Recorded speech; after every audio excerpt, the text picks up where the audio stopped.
Assalamualaikum warahmatullahi wabarakatuh. Hamdan wa syukran lillah, salatan wa salaman ala rasulillah wa ala alihi wa sahbihi wa man wala, la hawla wa la quwata illa billah. Amma ba'du, ma'asyiral qa'imin wal qa'imat Masjid Jami' Al-Ittihad, yang mudah-mudahan kita semua dimuliakan oleh Allah Subhanahu wa taala dan seluruh ibadah kita diterima dan diridhoi oleh Allah Subhanahu wa taala. Amin ya rabbal alamin. Bapak dan Ibu yang dirahmati oleh Allah, syarat wajib puasa itu ada 5. Syarat wajib puasa itu ada 5. Yang pertama adalah al-Islam. Fala yajibu 'alal kafiril asli fid dunya. Maka tidak wajib puasa itu untuk orang kafir yang asli, kafir yang memang dari kecil. Tetapi tetap kewajiban itu berlaku kepada murtad idza raja'a ilal Islam, kalau dia kembali lagi kepada Islam, dalam arti dia wajib untuk mengqadha seluruh daripada puasanya. Na'udzubillah. Mudah-mudahan Allah wafatkan kita dalam keadaan Islam dan iman, dalam keadaan tauhid kepada Allah Subhanahu wa taala. Yang kedua, daripada syarat wajibnya puasa adalah takalif atau mukallaf. Mukallaf ini artinya dia sudah terbebani dengan syariat. Dia sudah terhimpun antara baligh dan berakal. Baligh dan berakal. Baligh tandanya 3. Yang pertama, sempurna usia 15 tahun pada laki-laki atau perempuan. Bermimpi ihtilam bagi laki-laki atau perempuan di umur 9 tahun, atau sudah haid di umur 9 tahun bagi perempuan. Maka tidak wajib puasa itu untuk anak yang belum baligh, namun disunnahkan bagi kedua orang tuanya untuk melatih berpuasa dari sejak kecilnya. Berapa umur anak yang sunnah untuk dilatih berpuasa? Dalam ulama madhab kita, Imam Syafi'i dikiaskan seperti perintah sholat, yaitu di umur 7 tahun. Maka disitulah sudah mulai latihan untuk puasa buat anak-anak. Oleh karena itu ada tradisi di kita, latihan puasa setengah hari. Latihan puasa setengah hari, dari subuh sampai zuhur, nanti dari zuhur sampai maghrib. Tapi ini buat anak-anak yang udah jenggotan kagak usah ikut-ikutan. Ya, ini udah jenggotan puasa setengah hari. Yang ada di dalam syariat itu tidak berlaku puasa setengah hari. Yang namanya puasa adalah imsak anil mufattirat min tulu'il fajri ila ghurubis syams biniyatin makhsusah. Dari terbit fajar subuh sampai dengan terbenam matahari maghrib. Intinya syarat wajib puasa yang kedua adalah mukallaf. Dia sudah baligh dan sudah berakal. Artinya orang yang tidak berakal, orang gila, tidak wajib puasa. Maka kalau ada saudara kita buka puasa tanpa uzur, berarti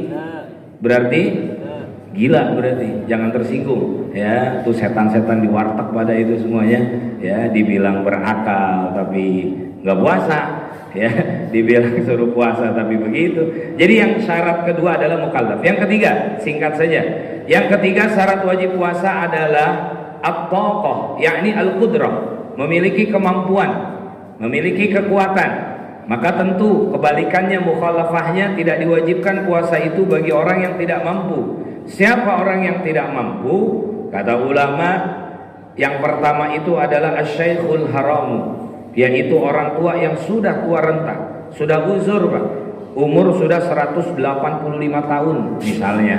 Ada orang masih umurnya 185 dan ini udah gak wajib puasa, gak mampu, udah tinggal dibayarkan fidyahnya saja bagi keluarganya. Setiap 1 kali puasanya itu 1 mud atau kurang lebih 1 liter beras. Maka kurang lebih keluarkan 30 liter beras sebagai pengganti puasanya orang tua yang sudah tua renta, yang udah uzur, tidak mampu untuk berpuasa. Atau orang yang marid, yang sakit, la yurja bar'uhu, tidak diharapkan kesembuhannya, tidak ada harapan kesembuhan. Artinya sudah sakit yang fatal yang membawa pada kematian, walaupun tidak mendahulukan takdir, tapi memang sudah sakit yang fatal. Itu syarat yang ketiga. Syarat wajib yang keempat yaitu sehat. Mudah-mudahan kita semua selalu diberikan sehat walafiat. Amin. Kebalikan dari sehat tentunya adalah sakit. Namun sakit ada kriteria. Tidak sembarang sakit boleh untuk berbuka puasa. Uzur ini langsung dari Allah Subhanahu wa taala. Al-Baqarah 183 melanjutkan ayatnya 184, ayyaman ma'dudat faman kana minkum maridun aw ala safarin fa iddatum min ayyamin ukhra. Sakit seperti apa yang boleh untuk tidak berpuasa?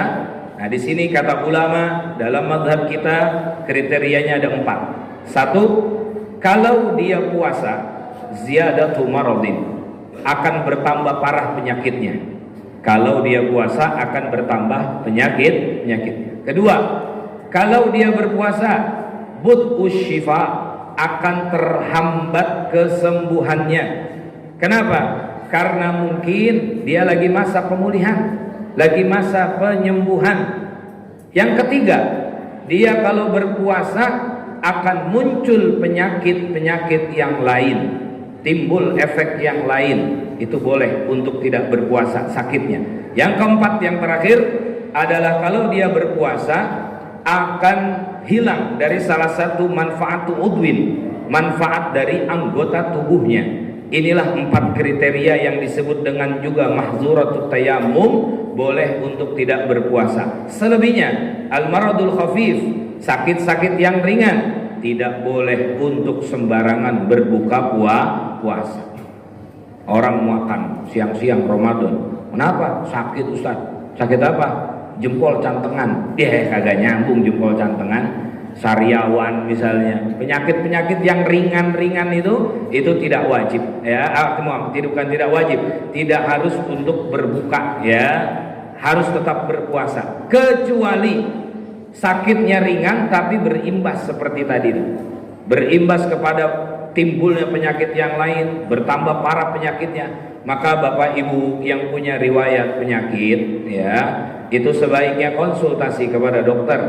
Semua ini semua dalam rekomendasi dari dokter. Tanya dokter yang lebih tahu tentang ilmu kesehatan. Dok, riwayat penyakit seperti saya cocok tidak berpuasa? Oh, kalau cocok silakan lanjutkan ya, kalau tidak ya sudah ya. Itu yang keempat daripada syarat wajibnya puasa. Islam, mukallaf, mampu, sehat. Yang terakhir, yang kelima adalah al-iqamah, yaitu dia berada di tempatnya, atau dengan bahasa isim fa'ilnya mukim. Mukim itu dia nggak kemana-mana ya. Kebalikan dari mukim apa? Musafir. Terusan dari ayat yang tadi, faman kana minkum maridun au ala safarin. Tapi Bapak Ibu sekalian, tidak sembarang musafir juga untuk boleh berbuka puasa. Ada kriterianya, ada tanda-tandanya. Yang pertama adalah perjalanan yang jauh, perjalanan yang kurang lebih membolehkan untuk jamak qasar marhalatain 84 kilometer. Itu perjalanan yang jauh Bu ya. Dan perjalanannya tujuannya juga mubah. Ada apa ini? Kayaknya repot banget ini Pak Tua ini. Yang kedua, perjalanannya mubah ya. Perjalanannya bukan perjalanan yang maksiat. Kalau maksiat nggak boleh ya, dia untuk berbuka puasa. Dan yang syarat berikutnya, musafir yang boleh untuk tidak berbuka, untuk boleh berbuka puasa, dia berangkatnya qoblal fajri, sebelum subuh. Jadi kalau udah habis subuh udah nggak berlaku dalam mazhab kita. Dalam mazhab kita itu dari sebelum subuh dia sudah keluar dari rumahnya.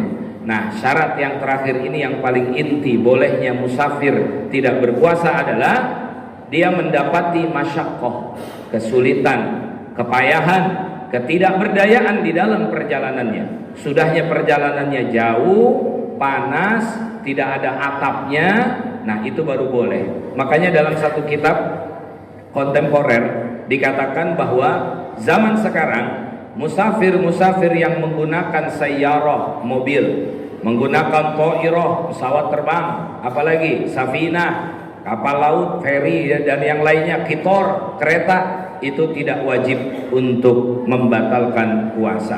Ini memang berlaku khusus pada zaman dahulu yang perjalanannya pakai onta Ada sekarang yang perjalanan onta, agak ada. Ada yang pergi haji jalan kaki itu juga nyari apa kali itu live TikTok itu. Ya. Kalau sekarang udah tidak ada Pak, maka tidak relevan. Kecuali memang pakai sepeda motor, yang dia mendapati kesulitan dalam perjalanannya silahkan. Saudara-saudara kita yang nanti akan mudik misalnya di akhir menjelang Lebaran, bawa keluarga panas-panasan pakai motor, mogok lagi motornya, udah boleh dah nih ya kalau udah pakai motor. Tapi kalau pakai mobil itu sudah tidak boleh. Maka kita tidak boleh menggampang-gampangkan rukhsah, menggampang-gampangkan daripada keringanan dari Allah Ta'ala. Atau ada yang pintar lagi, misalnya ngakalin hukum.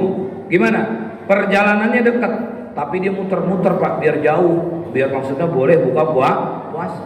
Dari sini ke Tanah Abang cuman beli baju doang, cuman muter lewat Banten sono. Muter lewat Banten, wah udah boleh nih buka puasa. Ini tidak boleh. Maka ini yang harus kita mengerti, 5 daripada syarat wajibnya berpuasa. Islam, mukallaf, mampu, sehat, dan mukim. Mudah-mudahan puasa kita diberikan kelancaran oleh Allah Subhanahu wa taala dan selalu diterima oleh Allah Subhanahu wa taala, berbuah hasil takwa kepada Allah Subhanahu wa taala. Amin ya rabbal alamin. Wassalamualaikum warahmatullahi wabarakatuh.